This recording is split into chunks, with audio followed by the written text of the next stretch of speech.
دخلت على الذكاء الاصطناعي وكتبت له: الو السلام عليكم استاذ ذكاء اصطناعي، ممكن تعطيني قصة؟ وهذه هي قصتنا لهذا اليوم.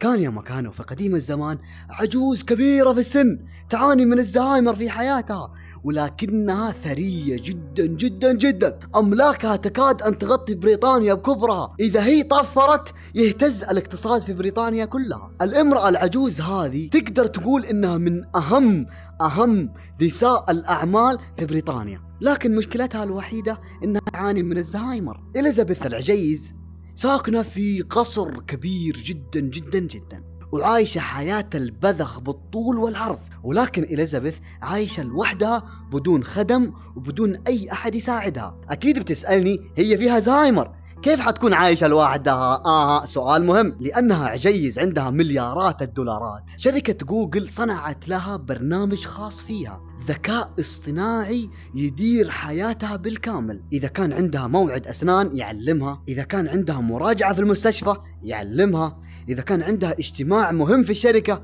يعلمها، وإذا جاء عيد ميلادها يعلمها. فتقدر تقول إنه شركة جوجل سووا ذكاء اصطناعي يرتب حياتها بالكامل، كأنه معاها عيالها وكأنه معاها خدم وحشم، لدرجة إنه الذكاء الاصطناعي يعلمها متى تروح تقضي للبيت، وإيش تشتري للبيت، وإيش حتطبخ اليوم، وإيش حتطبخ بكرة، وإيش تلبس بعد. إليزابيث كانت عايشة حياة جدا جدا مريحة. معليش على المقاطعة شباب، ترى المقطع هذا مرة تعبنا عليه، جلسنا أكثر من 9 أيام نمنتج فيه. قبل ما تكمل الفيديو اضغط على زر اللايك تحت وكمل براحتك يا حبيبي. صحت إليزابيث من النوم في يوم من الأيام وتفاجأت برسالة غريبة على جوالها. الرسالة تقول: مرحبا يا أمي، أنا ولدك جون، كيف هي أخبارك؟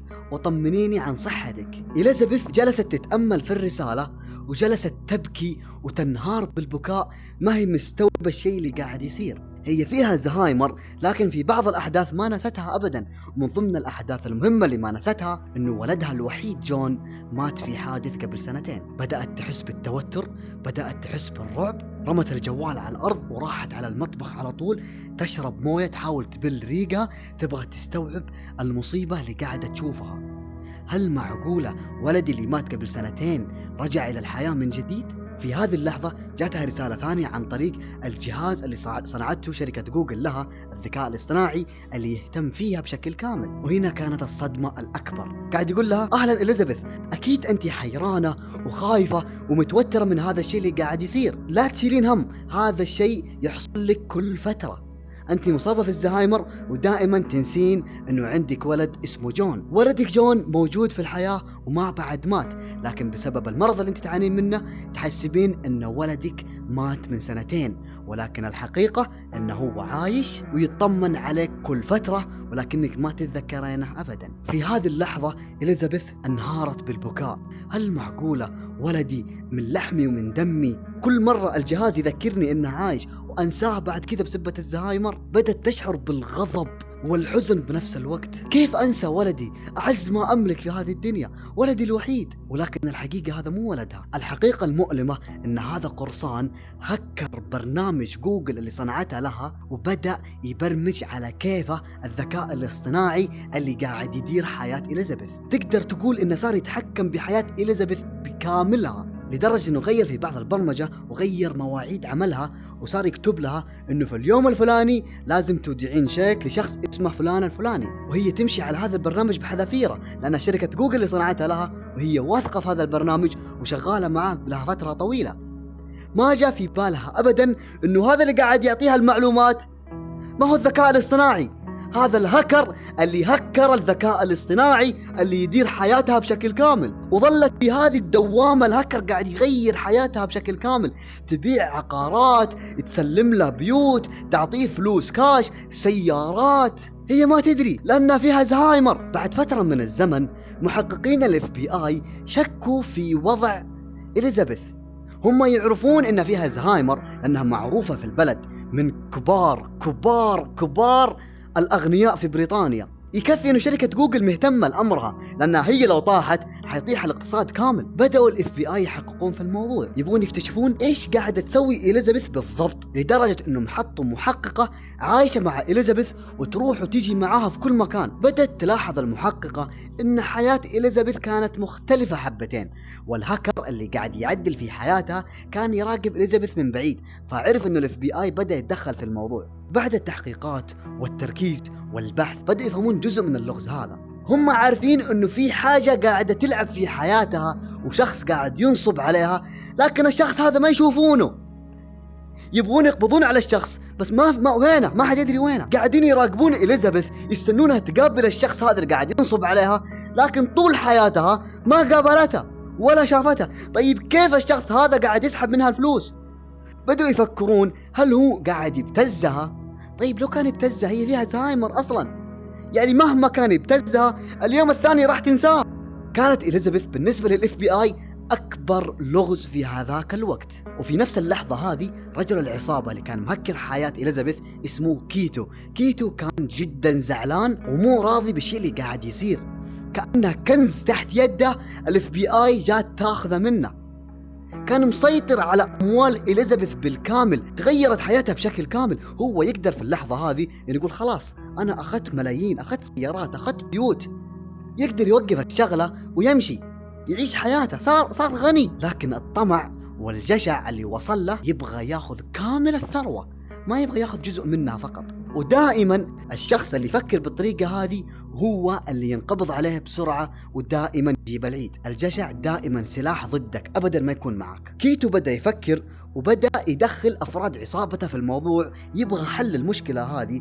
قال لهم يا شباب أنا سيطرت على المليونيرة إليزابيث عن طريق الذكاء الاصطناعي وعدلت في حياتها، وكنت لي فترة طويلة أسرق من أموالها بدون ما حد يشك فيني من بعيد لبعيد، ومسوي نفسي كأني أنا ولدها، ومعيشها على كذبة اني انا ولدها، وقاعدة تحول لي الاموال وتعطيني البيوت وتعطيني اشياء جدا كثيرة. ومجرد ما تنام إليزابيث تصحى اليوم الجديد تنسى كل شيء صار في اليوم اللي راح، تنسى انها كانت تتكلم مع هذا الهاكر كأنه ولدها، وتنسى انها حولت له اموال، وتنسى كل شيء، فما في شيء يخاف منه. فكيتو قال للعصابة ان الاف بي اي تدخلوا في الموضوع وبدأوا يراقبون حياة إليزابيث، وانا ابغى اسيطر على كامل ثروتها.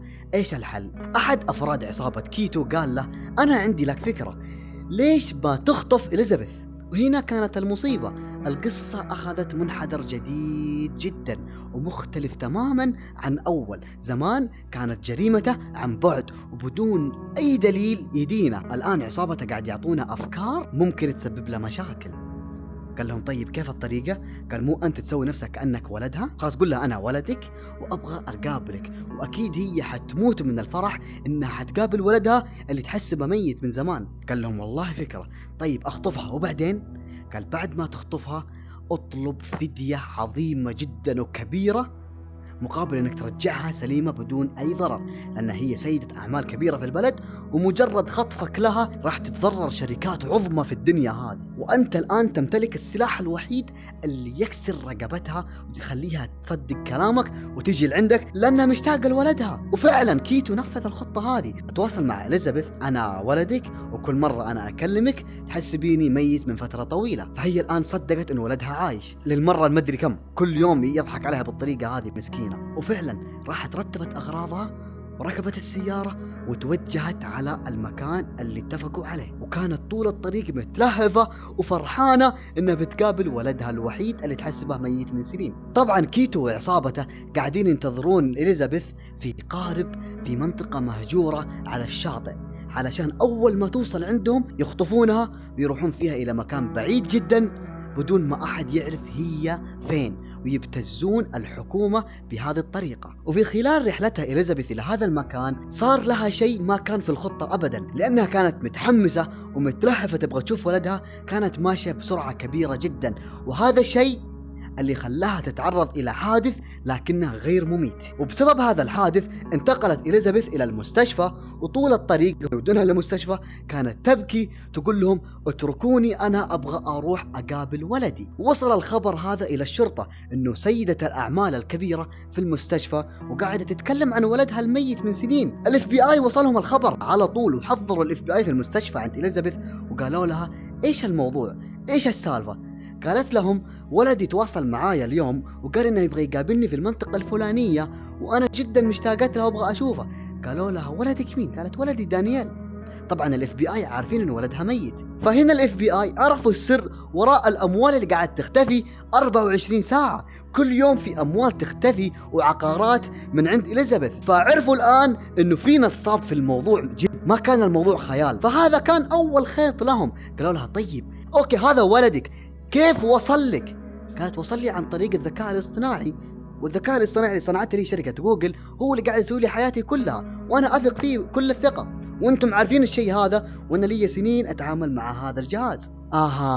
فهنا ال FBI عرفوا إن الذكاء الاصطناعي تم اختراقه. في اللحظة هذه ال FBI دخلوا على الذكاء الاصطناعي، حددون مكان كيتو وعصابته، وأرسلوا لهم مجموعة يراقبونهم من بعيد في المكان اللي اتفقوا عليه. ولاحظوا حاجة من صالحهم، إن العصابة ما كانت خايفة، كان العصابة جالسين وفالينها يشربون ويضحكون ويدخنون ويرقصون، لأنه بتجيهم مليارات ما كانوا يحلمون فيها. وهذا الشيء أعطى ال FBI فكرة عظيمة جدا، والفكرة هذه انه كيتو وعصابته ما يدرون ان إليزابيث صار لها حادث، وما يدرون ان إليزابيث راحت المستشفى، وما يدرون ان ال FBI عرف الموضوع وتدخل في السالفة. قالوا لهم ايش رايكم بتجيبون سيارة نفس سيارة إليزابيث اللي كانت رايحت لهم فيها، ونركب فيها ضابط من ال FBI علشان اول ما توصل عندهم يحسبونها إليزابيث، ومن يوم ما ينفك الباب نحاصرهم على طول بدون ما يهربون. وفعلا نفذوا الخطة هذه، وتفاجأ كيتو وعصابته أول ما فتحوا الباب، بدل ما تطلع لهم إليزابيث العجوز طلع لهم ضابط شرطة ومسلح، وبنفس الوقت طاقم كبير من ال FBI هجم عليهم من الغابة وحاصروا الشاطئ كامل. وبعد كذا نقلوا العصابة كاملة إلى التحقيق، وعرفوا إنه ورا القصة كلها هذه كيتو، وكانت عصابته فقط كانت تساعده في نهاية القصة. قدروا يرجعون كامل الأموال إلى حساب إليزابيث والعقارات أيضا، وحكموا عليه بالسجن عليه هو وعصابته، لكن كيتو كان ماخذ الحكم الأكبر. وبالنسبة لإليزابيث ما عاد رجعت بيتها مرة ثانية، ودوها إلى دار رعاية لكن فخم جدا، ومنعوا عنها التكنولوجيا بشكل كامل، والبرنامج اللي صنعته شركة جوجل لها تم إغلاقه بشكل تام علشان ما يتكرر الموضوع هذا مرة أخرى ويرتاحون من المصيبة هذه للأبد.